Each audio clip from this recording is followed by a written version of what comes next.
प्रकटीकरण काल दूसरा रविवार। पहला पाठ गणना ग्रंथ अध्याय 10 वाक्य 29 से 36 तक। ये पाठ हमें मूसा के नेतृत्व में इस्राएलियों की यात्रा के दौरान उनकी ईश्वर पर निर्भरता को दिखाता है। मूसा अपने ससुर होबाब को इस यात्रा में साथ चलने के लिए आमंत्रित करते हैं ताकि वे ईश्वर के आशीर्वाद को प्राप्त कर सकें। दूसरा पाठ यशायाह नबी का ग्रंथ अध्याय 45 वाक्य 11 से 17 तक। इस पाठ में ईश्वर अपने सामर्थ्य और योजना को प्रकट करते हैं। ईश्वर अपनी प्रजा को यह आश्वासन देते हैं कि वे ही उनके उद्धार करता है और कोई अन्य ईश्वर नहीं है। तीसरा पाठ इब्रानियों के नाम पत्र अध्याय 3 वाक्य 1 से 6 तक। यह पाठ हमें यीशु को मूसा से श्रेष्ठ दिखाता है। मूसा ईश्वर के घर में एक विश्वासी सेवक था, लेकिन यीशु ईश्वर के घर का पुत्र और उसका स्वामी है। यह हमें विश्वास योग्य और दृढ़ रहने का आह्वान करते हैं। आइए आज का पवित्र सुसमाचार को हम सुनेंगे। संत यूहन्ना का अनुसार सुसमाचार अध्याय 1 वाक्य 14 से लेकर। शब्द ने शरीर धारण कर हमारे बीच निवास किया, हमने उसकी महिमा देखी। वह पिता के इकलौते की महिमा जैसी है, अनुग्रह और सत्य से परिपूर्ण। यूहन्ना ने पुकार पुकार कर उसके विषय में यह साक्ष्य दिया, यह वही है जिनके विषय में मैंने कहा, जो मेरे बाद आने वाले हैं वह मुझसे बढ़कर हैं, क्योंकि वह मुझसे पहले विद्यमान थे। उनकी परिपूर्णता से हम सबको अनुग्रह पर अनुग्रह मिला है। संहिता तो मूसा द्वारा दी गई है, किंतु अनुग्रह और सत्य ईसा मसीह द्वारा मिला है। किसी ने कभी ईश्वर को नहीं देखा, पिता की गोद में रहने वाले इकलौते ईश्वर ने उसे प्रकट किया है। प्रिय भाइयों और बहनों, आज का संदेश हमें उस अद्भुत सत्य पर ध्यान केंद्रित करने का निमंत्रण देता है जो कहता है कि ईश्वर का महिमा यीशु के द्वारा प्रकट हुई है। आज का सुसमाचार हमें बताता है कि वचन शरीर बना और हमारे बीच निवास किया और हमने उसकी महिमा देखी। यह महिमा ईश्वर की उपस्थिति और शक्ति का प्रमाण है जो यीशु में हमारे साथ साझा हुई। महिमा का हिब्रू शब्द है कबोद। कबोद शब्द का अर्थ है भारी, शक्तिशाली और महान। यह ईश्वर की उपस्थिति को व्यक्त करता है जो इस्राएलियों के साथ रहा। निर्गमन ग्रंथ अध्याय 24 वाक्य 17 में ईश्वर की महिमा को आग की तरह वर्णित किया गया। निर्गमन ग्रंथ अध्याय 40 वाक्य 34 और 35 में महिमा इतनी शक्तिशाली थी कि मूसा भी तंबू में प्रवेश नहीं कर सके। राजाओं का पहला ग्रंथ अध्याय 8 वाक्य 11 में जब सुलेमान ने मंदिर बनाया, ईश्वर की महिमा ने पूरा मंदिर भर दिया। कैथोलिक कलीसिया ने भी ईश्वर की महिमा पर गहन शिक्षा दी है। द्वितीय वतिकान महासभा के लुमेन जेंशियम आर्टिकल 4 यह स्पष्ट किया गया है कि ईश्वर ने अपने पुत्र को भेजा ताकि वह अपने जीवन, मृत्यु और पुनरुत्थान के माध्यम से मनुष्यों के उद्धार की योजना को प्रकट करें और ईश्वर की महिमा में सबको आमंत्रित करें।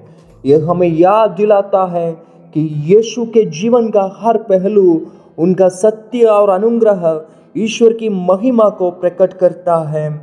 संत पापा बेनेडिक्ट 16वें ने कहा था, the glory of God is the living man, but the life of man is the vision of God. यह हमें प्रेरित करता है कि हम ईश्वर की महिमा को अपने जीवन में साकार करें और इसे दूसरों तक पहुंचाएं। संत पापा फ्रांसिस ने इवंगेली गाउडियम में लिखा, यीशु का चेहरा ईश्वर की महिमा का प्रकाश है और उनकी करुणा हमें बदलने की शक्ति देती है। E.G. आर्टिकल 4।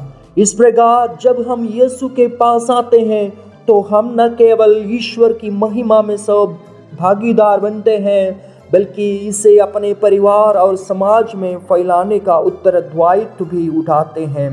जब मूसा ने सिनाई पर्वत पर 40 दिन ईश्वर की उपस्थिति में बिताए तो उसकी महिमा इतनी तीव्र थी कि लोग उसके चेहरे को देख नहीं सके और उसे अपना चेहरा ढकना पड़ा।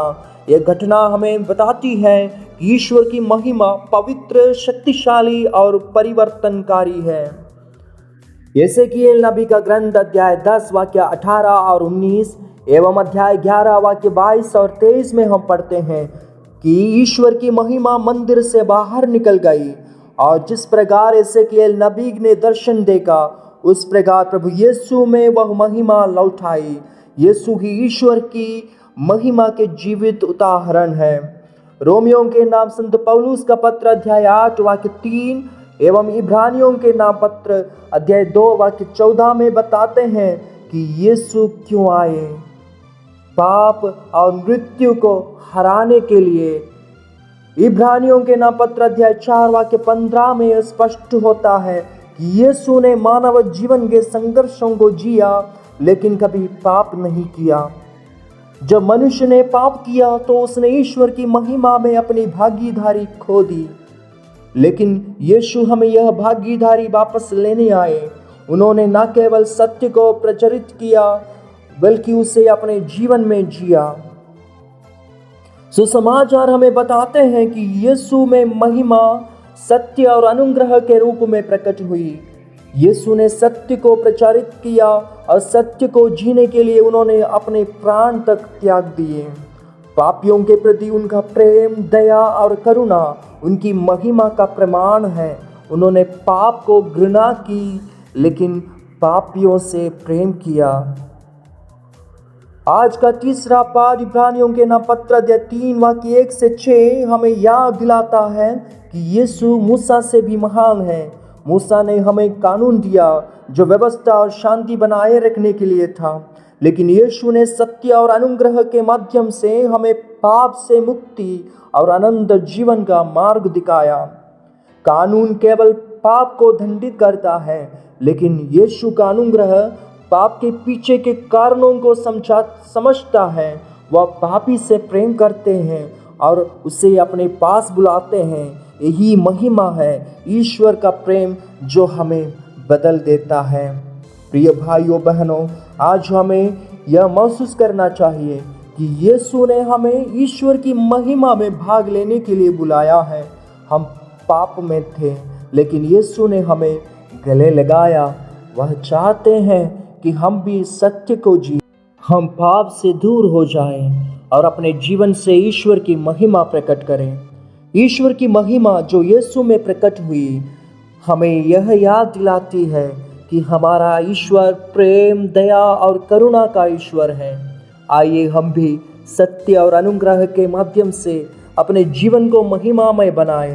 पाप से दूर होकर यीशु के पथ चिन्हों पर चलकर हम भी ईश्वर की महिमा में भागीदार बन सकते हैं।